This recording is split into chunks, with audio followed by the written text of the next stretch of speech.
स्वागत है दोस्तों आपके अपने ही चैनल एजुकेशन विद आर के सर में। दोस्तों आज आपको इस वीडियो में संविधान के सबसे इम्पॉर्टेंट टॉपिक मौलिक अधिकार से इसमें आपको 5 क्वेश्चन जो कि बार बार एग्ज़ाम में पूछे जा रहे हैं उसको लिया गया है। तो चलिए अपना टाइम वेस्ट न करते हुए हम वीडियो स्टार्ट करते हैं, क्योंकि क्वेश्चन आपके सामने आ चुका है। और हमारे इस चैनल पर पहली बार आए तो हमारे इस चैनल को सब्सक्राइब कर लीजिएगा और वीडियो पूरा लास्ट तक देखिएगा। पसंद आए तो वीडियो को लाइक और शेयर जरूर कीजिएगा। पहला क्वेश्चन क्या है? पहला क्वेश्चन कह रहा है कि निम्नलिखित में से किसको संविधान द्वारा, ठीक है, संविधान द्वारा मौलिक अधिकारों को लागू करने की शक्ति दी गई है। ये जो है बीपीएससी 2005 के एग्जाम में भी पूछा गया है। तो इसका आंसर बताइएगा कि भारत के सभी न्यायालयों को है, या बी संसद को, या सी राष्ट्रपति को, या डी सर्वोच्च एवं उच्च न्यायालयों को। तो इसका राइट आंसर बताइएगा कि राइट आंसर क्या होगा। तो इसका राइट आंसर हो जाएगा D. D is the right answer, ठीक है, D is the right answer इसका हो जाएगा। अब हम इसको देखेंगे कि सबसे पहले देखेंगे कि ये मौलिक अधिकार, ठीक है, मौलिक अधिकार क्या है। मौलिक अधिकार को जो है भाग 3 में इसको शामिल किया गया है, और अनुच्छेद 12 से लेके 35 तक। ये आपका एक क्वेश्चन और भी हो गया कि मौलिक अधिकार से पूछ लेता है। देखिए 2 क्वेश्चन हुआ। एक ये पूछता है कि जैसे मौलिक अधिकार को किस भाग में रखा गया है, और या तो ये भी पूछ लेता है कि मौलिक अधिकार को कितने अनुच्छेद से लेके कितने अनुच्छेद तक रखा गया है। तो ये भी हो गया, ठीक है। चलिए नेक्स्ट इसमें देखते हैं कि सर्वोच्च न्यायालय। तो सर्वोच्च न्यायालय के द्वारा जो है अनुच्छेद 32, ठीक है, जो कि संविधान की आत्मा कहा गया है जिसे, और इसे किसने कहा है? तो इसे बी आर अम्बेडकर ने कहा है। बी आर अम्बेडकर ने इसे कहा है, डॉक्टर बी आर अम्बेडकर ने, यानी कि भीमराव अम्बेडकर ने इसे संविधान की आत्मा कहा है। बहुत ही इंपॉर्टेंट क्वेश्चन है ये, इसको आप नोट रखिएगा।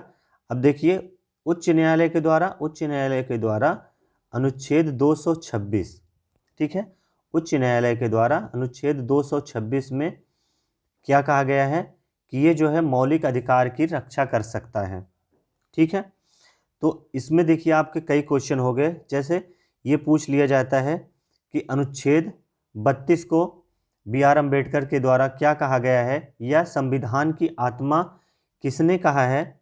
ये भी हो गया, अनुच्छेद 32 को संविधान की आत्मा किसने कहा? तो बी आर अम्बेडकर ने, ठीक है। और अगर ये भी क्वेश्चन पूछ लेता है कि अनुच्छेद 32 में मौलिक अधिकारों की रक्षा उच्च न्यायालय करता है या सर्वोच्च न्यायालय करता है, तो आपका ये भी क्वेश्चन हो गया। और उच्च न्यायालय जो है अनुच्छेद 226 में ये भी हो गया कि 226 के द्वारा सर्वोच्च न्यायालय रक्षा करता है मौलिक अधिकारों की, या उच्च न्यायालय द्वारा किया जाता है। तो ये भी क्वेश्चन आपका क्लियर हो गया, ठीक है। ये जो है कि उच्च न्यायालय के द्वारा जो है अनुच्छेद 226। तो देखिए एक ही क्वेश्चन में आपके कई सारे क्वेश्चन हो जा रहे हैं। तो अगर यह वीडियो आपको पसंद आ रहा है तो वीडियो को लाइक और शेयर जरूर कीजिएगा। चैनल को इसी तरीके के वीडियो पाने के लिए चैनल को सब्सक्राइब कर लीजिएगा। ऐसे ही बहुत ही अच्छी वीडियो आपको देखने को मिलने वाली हैं। तो चलिए देखते हैं इसमें दूसरा क्वेश्चन क्या कह रहा है कि भारतीय संविधान का कौन सा अनुच्छेद अल्पसंख्यकों को अपनी मनपसंद शिक्षण संस्थानों को स्थापित और संचालित करने के अधिकार को संरक्षण प्रदान करता है। बहुत ही इंपॉर्टेंट क्वेश्चन है कि जो कि यूपी पीसीएस 1997 के एग्जाम में भी पूछा गया है, और बहुत सारे एग्जाम में भी ये पूछा जा चुका है। तो इसका राइट आंसर बताइएगा कि राइट आंसर क्या होगा। अनुच्छेद 19 होगा ए, या बी अनुच्छेद 26, या सी अनुच्छेद 29, या डी अनुच्छेद 30। तो इसका राइट आंसर बताइएगा। तो इसका राइट आंसर क्या होगा? इसका राइट आंसर हो जाएगा अनुच्छेद 30। 30 इज द राइट आंसर। इसमें कुछ देख लेते हैं टॉपिक। तो अनुच्छेद जो है 29 में क्या कहा गया है कि ये जो अल्पसंख्यक हैं, अल्पसंख्यक जो है अपनी धर्म और भाषा, ठीक है, ये जो उनकी निजी भाषा है, जो उनकी निजी जो पर्सनल जिस भाषा में बात करते हैं या उनके जो रीत रिवाज हैं उनको वो संरक्षित करने के लिए अधिकार हैं अनुच्छेद 29 के द्वारा। ठीक है, अब अनुच्छेद 30 का 1 में क्या कहा गया है? अनुच्छेद 30 में ये कहा गया है कि धर्म और भाषा, धर्म या भाषा के आधार पर जो है अल्पसंख्यक, ठीक है, अल्पसंख्यक जो है शिक्षण संस्थानों की स्थापना भी कर सकते हैं। ठीक, स्थापना भी कर सकते हैं और उसे संचालित भी कर सकते हैं। ठीक है, तो हो गए ना एक ही क्वेश्चन में कई क्वेश्चन के आंसर। तो चलिए दोस्तों, यह वीडियो आपको अगर पसंद आ रहा है तो लाइक कीजिएगा। चलिए नेक्स्ट क्वेश्चन आप लोगों के सामने आ चुका है। क्वेश्चन नंबर 3 है, प्रश्न 3, निम्नलिखित में से कौन सा एक मौलिक अधिकार नहीं है? तो नहीं पर ध्यान दीजिएगा। स्टूडेंट जो है क्या होता है कि क्वेश्चन को जल्दबाजी में पढ़ते हैं और नहीं पर ध्यान नहीं दे पाते हैं, इसलिए उनका आंसर गलत हो जाता है। तो इसमें देखिएगा क्या कह रहा है कि ए क्या होगा? स्वतंत्रता का अधिकार, या बी समानता का अधिकार, या डी या सी धर्म का अधिकार, या डी संपत्ति का अधिकार। इसका कौन सा आंसर राइट होगा? तो इसका राइट आंसर हो जाएगा संपत्ति का अधिकार। ठीक है, यानी कि मौलिक अधिकार नहीं है। ठीक है, मौलिक अधिकार नहीं है, क्योंकि अगर जैसे इसमें संपत्ति का अधिकार अगर मौलिक अधिकार कर दिया जाता तो कोई आदमी बहुत सारा पैसा इकट्ठा कर लेता और कुछ आदमी के पास एक भी पैसा नहीं होता। तो इसलिए इसमें संशोधन किया गया। ठीक है, इसमें कब संशोधन किया गया? इसे 44वें संविधान संशोधन, कितने? 44वां संविधान संशोधन 1978 के द्वारा, 1978 के द्वारा इसे संशोधित कर दिया गया।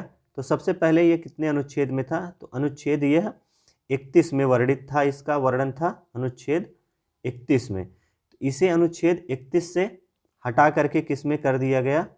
अनुच्छेद 300 के ए में। ठीक है, इसे अनुच्छेद 300 के ए में रख दिया गया। तो इसका राइट आंसर क्या हो जाएगा? संपत्ति का अधिकार, यानी कि मौलिक अधिकार नहीं है। ठीक, चलिए नेक्स्ट क्वेश्चन नंबर हम 4 देखते हैं फटाफट। क्वेश्चन नंबर 4 कह रहा है, बहुत इंपॉर्टेंट है, कि 6 वर्ष की आयु से 14 वर्ष की आयु के सभी बच्चों यानी कि शिशुओं को शिक्षा का अधिकार है। यह कैसा अधिकार है? तो इसका आंसर बताइएगा। ए संवैधानिक अधिकार है, या बी राज्य के नीति निदेशक सिद्धांतों में सम्मिलित किया गया है, या सी मूल अधिकार है, या डी इसमें से कोई नहीं है। तो इसका आंसर बताइएगा। इसका राइट आंसर क्या होगा? तो इसका राइट आंसर हो जाएगा सी। सी इज द राइट आंसर। ठीक, तो यानी कि मूल अधिकार जो है 6 वर्ष से 14 वर्ष के बच्चों को किसी भी शिक्षण संस्थान में निःशुल्क यानी कि मुफ्त की और अनिवार्य शिक्षण के लिए बात करता है, जिसे जो है 86वें संविधान संशोधन के द्वारा, 86वें संविधान संशोधन कब हुआ था? तो 2002 में। ठीक है, 2002 में इसे संसद में पारित कर दिया गया था कि 6 वर्ष से लेकर 14 वर्ष के बच्चों को निःशुल्क और अनिवार्य शिक्षा दिया जाएगा। तो सी इसका राइट आंसर हो जाएगा। तो चलिए लास्ट का क्वेश्चन बचा हुआ है, लास्ट का क्वेश्चन देख लेते हैं। लास्ट का क्वेश्चन क्या कह रहा है कि निम्नलिखित में किन्हें सर्वोच्च न्यायालय ने मौलिक अधिकार के रूप में मान्यता दिया है? ठीक है, किन्हें, यानी कि आवास का अधिकार, विदेश यात्रा का अधिकार, या समान कार्यों के लिए समान वेतन का अधिकार। तो इसमें आप बताइए कि नीचे दिए गए कूट के सही उत्तर चुनिए।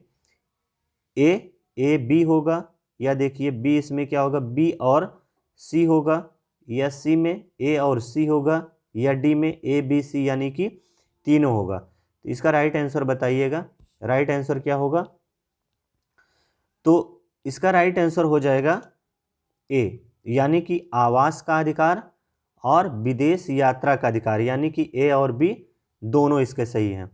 तो दोस्तों, अगर यह वीडियो आपको पसंद आया है तो आप इस वीडियो को लाइक कर सकते हैं, और अगर हमारे इस चैनल पर पहली बार आए हैं तो हमारे इस चैनल को सब्सक्राइब कर लीजिए और अगर पसंद आया हो तो दोस्तों के साथ शेयर भी कीजिए। चलिए दोस्तों, मिलते हैं अगली ऐसी धमाकेदार वीडियो के साथ। तब तक के लिए जय हिंद, वंदे मातरम, जय श्री राम।